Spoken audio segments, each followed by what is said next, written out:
আপনি সম্প্রতি এক ভাষণে বলেছেন, আরেকটা প্রসঙ্গে যাই, যে সেই গণতন্ত্র হালাল যার মাধ্যমে আল্লাহর বিধান কায়েম করা যাবে, বুলেট নয় ব্যালটের মাধ্যমে যেতে হবে।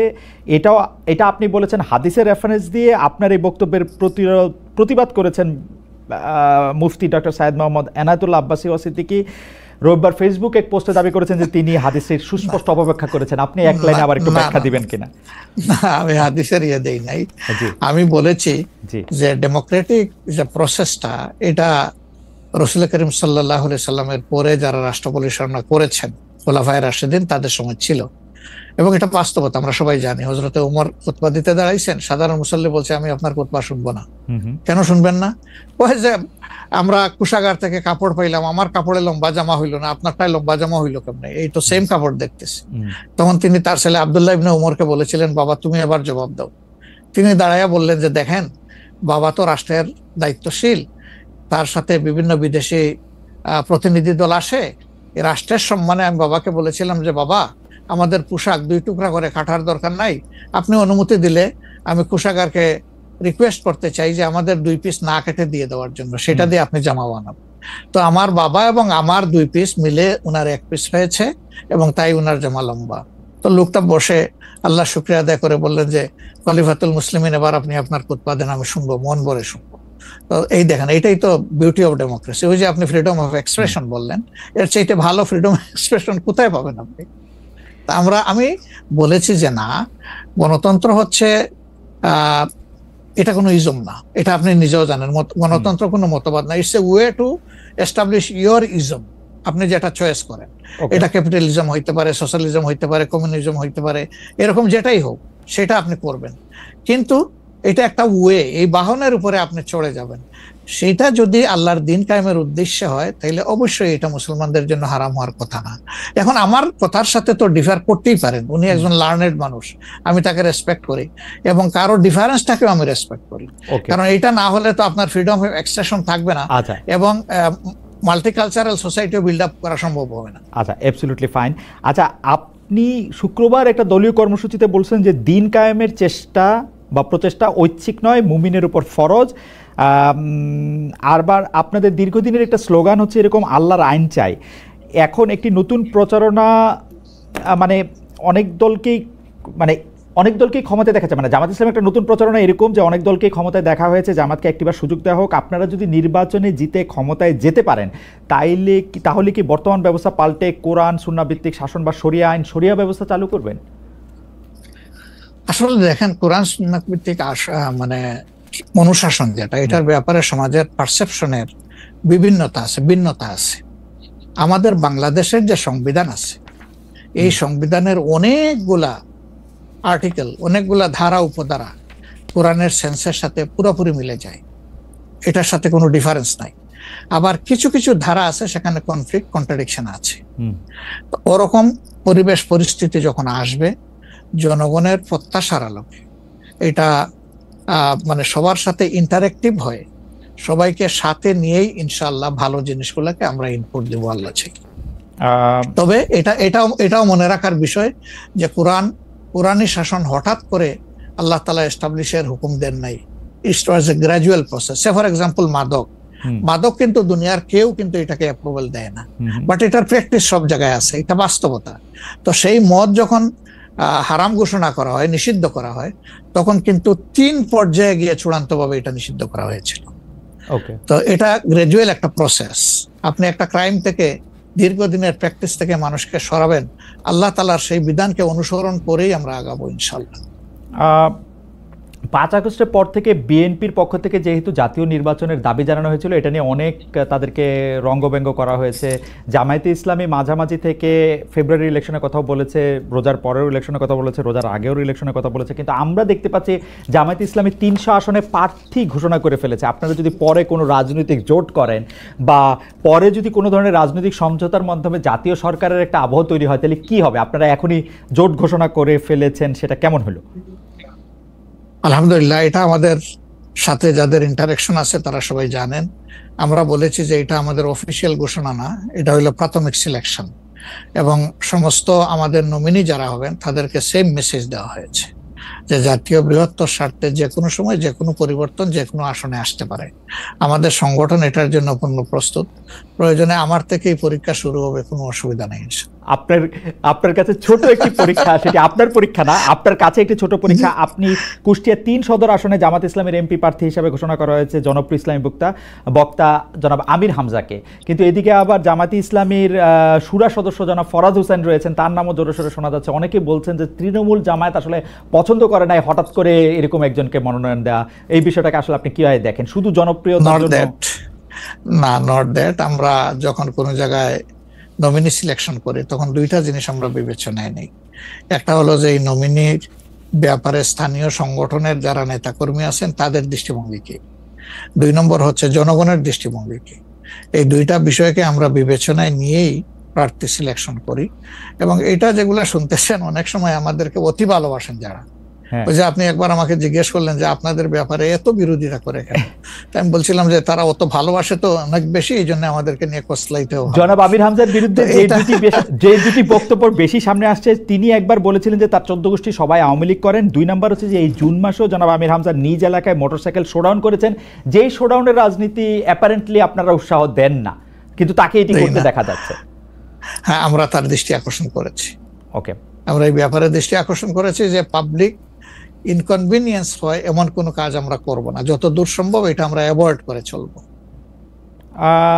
এটা আচ্ছা, আমরা আরেকটা প্রসঙ্গে আসি যে লন্ডনে ডক্টর মোহাম্মদ ইউনূস এবং জনাব তারেক রহমানের বৈঠকের পর যৌথ বিবৃতির প্রসঙ্গে জামায়াতে ইসলামী একটা শক্ত অবস্থান নিয়েছে। তারা বলেছে যে বৈঠককে তারা স্বাগত জানিয়েছেন, কিন্তু যৌথ বিবৃতিটা তারা পছন্দ করেন নাই। এই কারণে জাতীয় ঐক্যমত্য কমিশনে তাদের অংশগ্রহণও তারা একদিনের জন্য বয়কট করেছেন, মানে আপনারা বয়কট করেছেন। পরে আবার ডক্টর মোহাম্মদ ইউনূস আপনাকে ফোন করেন এবং সেই টেলিফোনের পরে আপনি ডক্টর মোহাম্মদ ইউনূস টেলিফোনে কি বলেছিলেন আপনাকে, সেটাকে আমাদের একটু বলা যাবে? না, উনি আসলে সেখানকার পরিবেশটাই তুলে ধরেছেন সামগ্রিকভাবে যে কেন উনি এটা করতে গেলেন। আমাদের কনসার্নের জায়গা ছিল যে তিনি নির্বাচনের একটা টাইম লাইন, ডেট না, একটা টাইম লাইন ঘোষণা করেছিলেন যে এইটা 1st of April কোনো একটা সময়ে নির্বাচন অনুষ্ঠিত হবে এবং নির্বাচন কমিশন সেই ব্যাপারে তারিখ নির্ধারণ করে তারা শিডিউল দেবে। এটা কিন্তু সবগুলা দলের সাথে সিরিজ অফ টকের পরে, উনি সরাসরি আলোচনার পরে এটা করেছিলেন। এরপরে তিনি লন্ডনে গিয়েছেন। তারেক রহমান সাহেব যেহেতু দেশে নেই এবং তিনি কার্যত বিএনপির এখন হইলেন নির্বাহী প্রধান, ভারপ্রাপ্ত চেয়ারম্যান, তার সাথে একটা বৈঠক হওয়াই উচিত, হইতেই পারে। এটা তো ভালো, এটা খারাপ কি? রাজনীতিতে ডায়ালগই তো উত্তম সমাধান। এবং বিএনপির কিছু কনসার্ন ছিল, তার সাথে আলোচনার মাধ্যমে সেটা যদি দূর হয় এটা তো ভালো, জাতীয় জীবনের জন্য ভালো, জাতীয় রাজনীতির জন্য ভালো। কিন্তু যেটা সকল দলের সাথে আলোচনা করে তিনি একটা টাইম লাইন দিলেন, শুধুমাত্র একটা দলের সাথে আলোচনা করে সেটা থেকে এইভাবে তার প্রকাশ্যে ঘোষণা দেওয়া, যদিও তিনি ডেফিনেটলি বলেন নাই যে রমজানের আগেই হবে, তিনি বলেছেন যদি এই জিনিস ফুলফিল করা যায় তাইলে সেটা আগেও চিন্তা করা যেতে পারে, কিন্তু সেটা ভালো হতো। আমাদের বক্তব্য হচ্ছে ভালো হতো দেশে এসে তিনি তাকে বলতেন যে আমি সম্মানের সাথে আপনার কথা শুনলাম, আমি মনে করি আপনার কথাগুলা লজিক্যাল, আমি দেশে গিয়ে আবার দলগুলোর সাথে একটু আলাপ করবো, করে এটাকে কিভাবে শেপ দেওয়া যায় আমি চিন্তা করবো, আপনি আমার উপর আস্থা রাখতে পারেন। That was good. কিন্তু এটা না করে সেখানে এটা ঘোষণা দেওয়াটাকে আমরা সঠিক মনে করি নাই। আমরা মনে করি যে ক্ষমতার ভারসাম্য একদিকে হেলে গিয়েছে এবং জাতি একটা রং মেসেজ পেয়েছে। এই জন্য আমরা আমাদের এই পর্যায়ে এটা আমার একটা প্রশ্ন, আপনার কাছে কি মনে হয় পরবর্তী জাতীয় সংসদ নির্বাচন আসলে কোন দিন কোন মাসে হবে? আমি ঠিক এটা জানি না, তবে আমি মনে করি যে এটা এপ্রিল পাড়ি দেবে না কোনো অবস্থায়। আর ফেব্রুয়ারিতে হলে আমি বলেছি সবার আগে, আপনি বলেছেন যে হ্যাঁ, যে ফেব্রুয়ারিতে হলে এটা বেস্ট, কারণ এই সিজনটা আমাদের জন্য কমফোর্টেবল সিজন ইলেকশনের জন্য। আপনার কাছে কি মনে হয় আপনার মনে কি এরকম একটা সম্ভাবনা আপনি দেখতে পান যে এটা রমজানের পরেও আসলে যেতে পারে? সেই ক্ষেত্রে রমজানের সময় আপনাদের ক্যাম্পেইন করতে হবে। বেশিরভাগ সময় আমরা দেখি যে রমজানের সময় ধর্মপ্রাণ মুসলমানদের অনেকেই আসলে দুনিয়াবি কোনো জিনিসের মধ্যে থাকতে চান না, সেই ক্ষেত্রে ভোটের মানে এখনো কি? আমার মনে হয় যে রমজানে তো আমরা সব ধরনের সব কাজই তো করি, কাজ তো আমরা বাদ দিই না কোনো, রাইট? অফিস আদালত ব্যবসা বাণিজ্য সবই তো করি, খেত খামার যার যেটা আছে। রমজান আমাদের জন্য কোনো সমস্যা না, রমজান কারোর জন্যই সমস্যা হওয়া উচিত না। ওকে, কোন দল বলেছেন যে রমজানে ক্যাম্পেইন করতে গেলে অনেক ইফতার মাহফিল হবে, সেখানে প্রচুর টাকা খরচ করতে হবে, আপনি করবেন না। আপনি ইফতার মাহফিলে মেহমান হিসাবে গিয়ে খেয়ে আসবেন, দোয়া করে দিয়ে আসবেন, অসুবিধা কি? আপনাকে টাকা খরচ করতে হবে কেন? ওই সময় তো এমনিও টাকা খরচ করা ঠিক না, শিডিউল ডিক্লারেশন হয়ে যাওয়ার পরে মানুষকে খাওয়ানো ঠিক না। আপনি খাবেন, অসুবিধা কি? দাওয়াত দিলে যাবেন, খাবেন, কথা বলবেন, মিশবেন, হাত মিলাবেন, এটাও আপনার নির্বাচনী কাজকে আগাবে, কোনো সমস্যা তো নাই। আপনি কোনটা প্রেফার করবেন, মানে ইলেকশনের ডেট ফেব্রুয়ারি অর এপ্রিল? আমরা তো প্রেফার করে বলেছি বেস্ট হইলো ফেব্রুয়ারি, বেস্ট হইলো ফেব্রুয়ারি, কিন্তু এপ্রিলে হইলে কোনো অসুবিধা নাই। আমরা মনে করি এপ্রিলে হইলে অসুবিধা নাই, তবে এটা ক্রস করা উচিত নয়। এপ্রিল ক্রস করা উচিত না, কোনো অবস্থায় উচিত হবে না।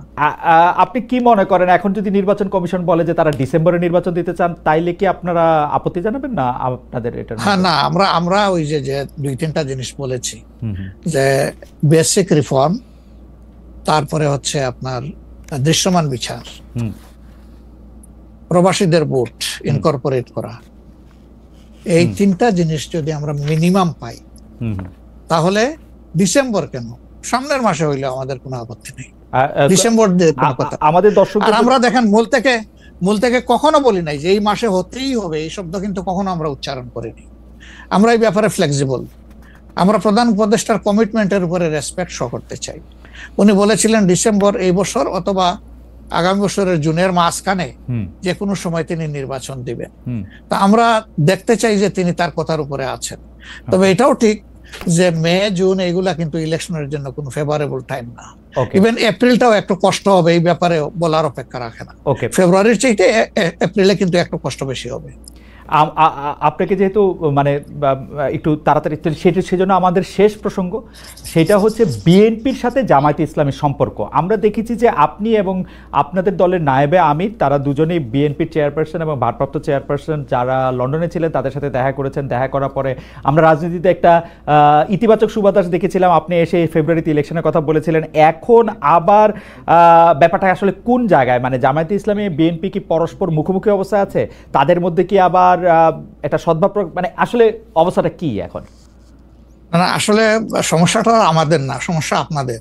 আচ্ছা, মিডিয়ায় যারা আছেন তাদের।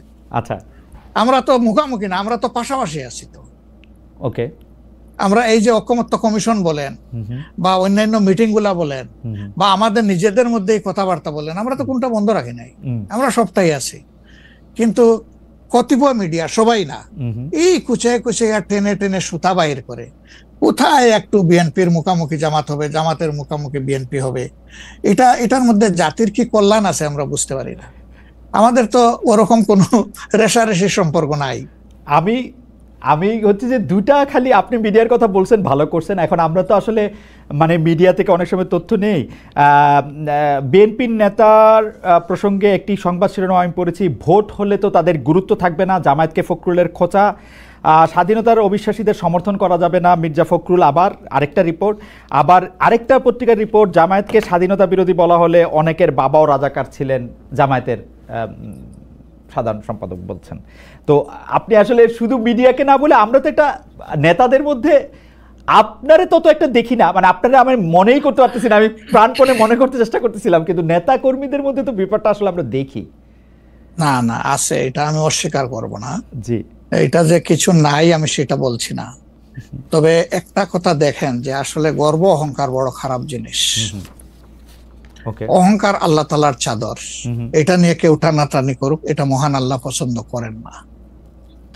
তো গর্ব অহংকার করতে করতেই একদল কোথায় গেছে চিন্তা করেন। তারা তো সব সময় মানুষকে কুচিয়ে কুচিয়ে কথা বলতেন, রাইট? কোথায় তোমাদের ঈদের পরের আন্দোলন, কোথায় গিয়ে আশ্রয় নিবা, এই ধরনের অনেক কথাবার্তা ছিল না? অবশ্যই ছিল। তা এটা যদি আমিও বলি, এটা গ্রহণযোগ্য হওয়া উচিত নয়, এবং এটা অন্য কেউ যদি বলে সেটাও গ্রহণযোগ্য হওয়া উচিত নয়। কাউকে নিয়ে উপহাস করতে নাই। আপনাকে নিশ্চিত থাকতে হবে আপনি যাকে নিয়ে উপহাস করছেন, আল্লাহ একদিন তার কাছেই আপনাকে নিয়ে দাঁড় করাবেন, এবং তখন আপনি লজ্জিত হবেন। তো আমাদের কারোই এমন কথা বলা উচিত না যে এই কথাটা বলে এরপরে আপনার মুখের দিকে তাকাই আমি হাসতে পারবো না, এমন কোনো কথা বলা উচিত। 10:42 বাজে, আমি কি একটা ছোট্ট প্রশ্ন আর করবো 2-1 মিনিটের মধ্যে, এটা উত্তর দিতে পারবেন? প্লিজ। সেটা হচ্ছে যে ইলেকশনের আগে তো অনেক ধরনের কথাই আসে কেউ কেউ একটা জরিপ করে, কেউ কেউ নিজস্ব, আপনারা কি নিজস্ব কোনো জরিপ করেছেন আপনাদের আসন বা আপনাদের পপুলার ভোট বা পপুলারিটির ব্যাপারে? কেউ কেউ বলছেন এবার আপনারা 91-এর বিএনপি যেমন আওয়ামী লীগকে কাঁদিয়ে ক্ষমতা পেয়ে গেছিল, এইবারও আপনাদের এরকম একটা হইতে পারে, এটা কি আপনার মনে হয়? যে মানে মহান আল্লাহ সবচেয়ে ভালো জানেন, তবে আমরা জরিপ করেছি এবং আরো করব। আচ্ছা, আমরা যখন জরিপ করি তখন নির্বাচনী কোনো আবহ সৃষ্টি হয় নাই, সেটা ছিল নভেম্বর ডিসেম্বরে। আর আমরা এখন নির্বাচনী আবহ কিছুটা এসেছে, সকল অ্যাক্টর এখন ময়দানে কম বেশি ভিজিবল হবেন, তারপরে ইনশাল্লাহ আমরা জরিপ করব। তখন বোঝা যাবে যে আগের মূল্যায়ন আর পরের মূল্যায়নের মাঝে তফাৎটা কতটুকু। আর যেটা বললেন যে কাউকে কাঁদ দিয়ে খাওয়ার ক্ষমতায় যাওয়া, আমরা ভাই আসলে ক্ষমতায় যাওয়ার বিষয়টা দেখি না। আমরা দেখি যে এটা একটা বিশাল দায়িত্বের বোঝা। আল্লাহ যদি কখনো সে কাজের জন্য আমাদেরকে কবুল করেন, তাহলে আমরা শাসক নয় ভাই, দোয়া করেন আমরা যেন মানুষের সেবক হতে পারি। আপনাকে অনেক ধন্যবাদ। আমি শুধু শেষ কথা আপনার কাছ থেকে একটু জানতে চাইবো যে আপনি মনে করতেছেন এপ্রিলের পরে হয়তো নির্বাচন চাবেন না, ফেভার করতেছেন হচ্ছে ফেব্রুয়ারিতে হতে। আপনি কি আমাদের দর্শকদের উদ্দেশ্যে কিছু বলবেন যাতে একটা নির্বাচনী বা গণতান্ত্রিক আবহাওয়ার মধ্যে যে যার মতো করে আসলে সৎভাবে তার নির্বাচনী ক্যান্ডিডেট বা তার পছন্দের মানুষ বাছাই করতে পারে? এই প্রসঙ্গে থ্যাংক ইউ আমাকে শেষ সুযোগ দেওয়ার জন্য। অবশ্যই প্রথমে আমি দর্শকদের উদ্দেশ্যে বলবো যে অনেক ত্যাগ এবং তিতিক্ষার বিনিময়ে আমাদের স্বাধীনতা পাওয়া, আমাদের 24-এর এই পরিবর্তন পাওয়া, এটাকে আমরা যেন সঠিকভাবে সম্মান করি, মূল্যায়ন করি এবং দেশে একটা সুশাসন কায়েমের জন্য অবশ্যই পূর্ব শর্ত হচ্ছে একটা ভালো নির্বাচন, সুষ্ঠু নির্বাচন, গ্রহণযোগ্য নির্বাচন। সেই নির্বাচনের জন্য যে যেখানে আছে সেখান থেকে কোনো অন্যায়কে সমর্থন নয়, বরঞ্চ ন্যায়ের পক্ষ নিয়ে আমরা যেন দাঁড়ায় যেতে পারি। ন্যায়ের পাল্লা যেদিকেই থাকবে আমারও সমর্থনটা সেদিকেই থাকবে। কোনো অন্যায়, সেটা আমার দীর্ঘদিনের সম্পর্ক যদি কারোর সাথে থেকে থাকে, আমি যেন অন্যায়ের সঙ্গী না হই, কেউ যেন অন্যায়ের সঙ্গী না হয়।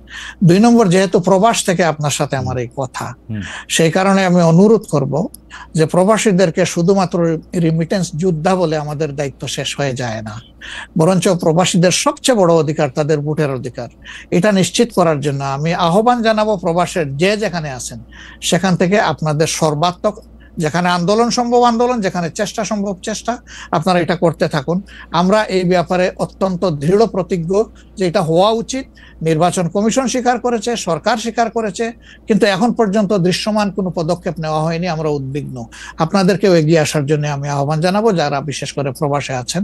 ভোটের অধিকার ছাড়া অনেকগুলো বেসিক জিনিস আছে, আমি বারবার এগুলা বলেছি, সেগুলো আমাদের কনসার্ন এবং আমরা কমিটেড। দেশ এবং বিদেশে যারাই আমাদের আছেন তাদের অধিকারের ব্যাপারে আমরা কারোর সাথে কোনো কম্প্রোমাইজ করব না ইনশাআল্লাহ।